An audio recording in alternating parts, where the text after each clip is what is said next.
We turn now to a News 12 exclusive. The survivor of a brutal stabbing is speaking out after her accused attacker is released without bail. News 12's Marissa Santorelli joining us here in studio. Marissa, this is a really troubling story and easy to understand why she'd be scared. Absolutely, Amanda. I spoke with that survivor, Caitlin Berman, the survivor of that brutal stabbing that happened back in March. On December 10th, her accused attacker was released, walking free until his next court appearance. Caitlin says she now fears for her life. Now, we do want to warn our viewers at home, some of the images you're about to see may be disturbing. Stabbed, kicked, robbed, left to die. That's how Caitlin Berman remembers Saturday, March 22nd. I did think I was going to die in there. She recalls cat-sitting for a longtime friend that day at her Williamsbridge apartment. Her friend's partner, Christopher Joseph, came to pick it up, but immediately she says something was off. When he first came into my apartment, he asked me if he could talk to me and put my daughter in the room. He said to me that his child's mother gave him permission to have intercourse with me. What's up, everyone? Welcome to the video. This is Justin Paul. This is crazy. So this woman was stabbed 22 times.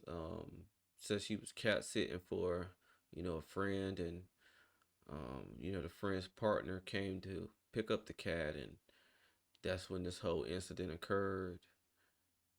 Man, she was stabbed up pretty badly. I just kind of want to go back and, review. I mean, damn. Like, he stabbed her pretty badly, got her across the neck.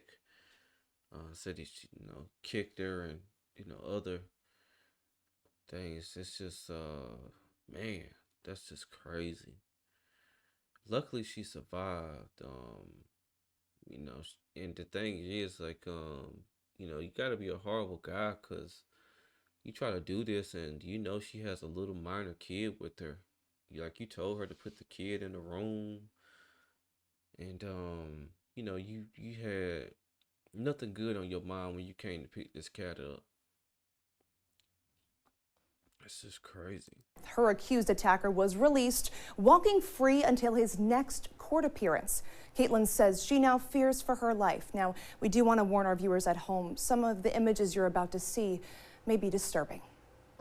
Stabbed, kicked, robbed, left to die. That's how Caitlin Berman remembers Saturday, March 22nd. I did think I was going to die in there. She recalls cat-sitting for a longtime friend that day at her Williamsbridge apartment. Her friend's partner, Christopher Joseph, came to pick it up, but immediately she says something was off. When he first came into my apartment, he asked me if he could talk to me and put my daughter in the room. He said to me that his child's mother gave him permission to have intercourse with me, and I had told him no. She says Joseph seemingly acted normal after the strange interaction, but wouldn't leave. He did ask me what was the most traumatizing thing that ever happened to me.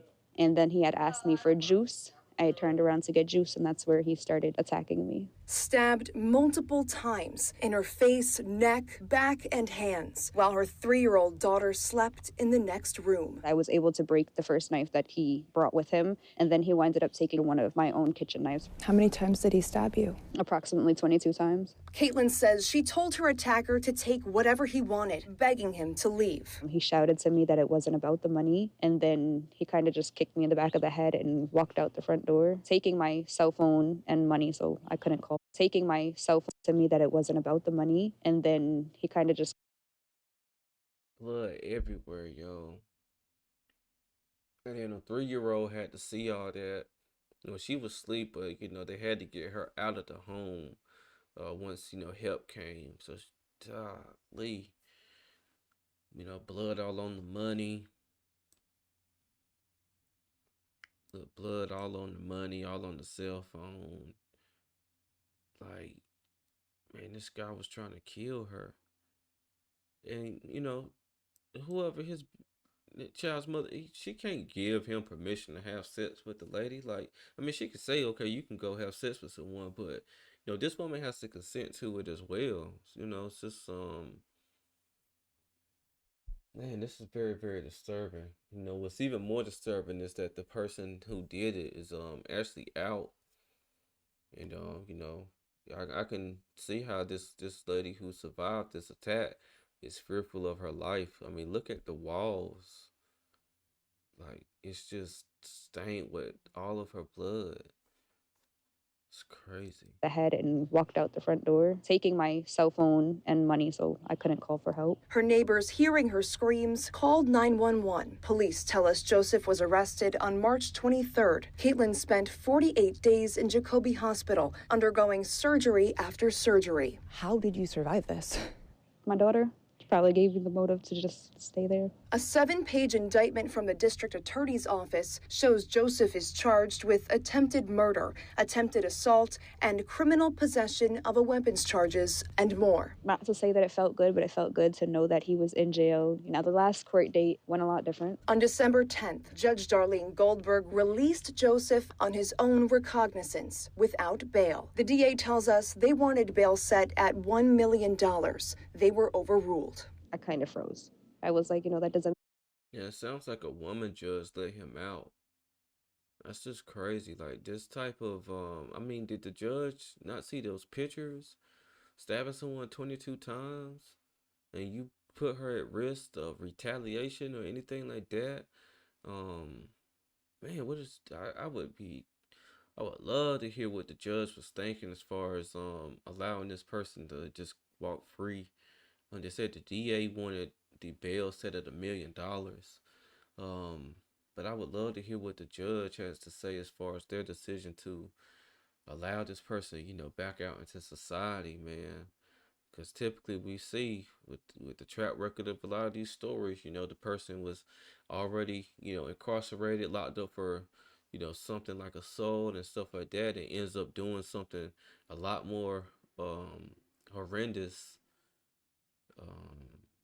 than what they had already done.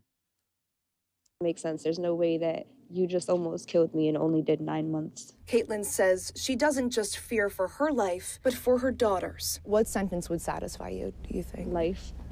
If not 25. Joseph is due back in court on January 16th, facing 13 criminal charges and up to 25 years in prison. We turn now to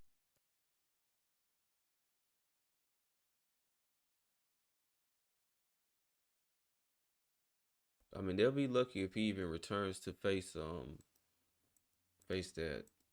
trial. But this is egregious, man. Like yeah. And had to go through multiple surgeries. It's people who get stabbed once and lose their lives for 22 times. Like she was really covered by the Lord, really. Because you can bleed out and die. So you have 22 wounds, especially in the areas where she has wounds at. She's very lucky to be alive. And again, we have to be careful.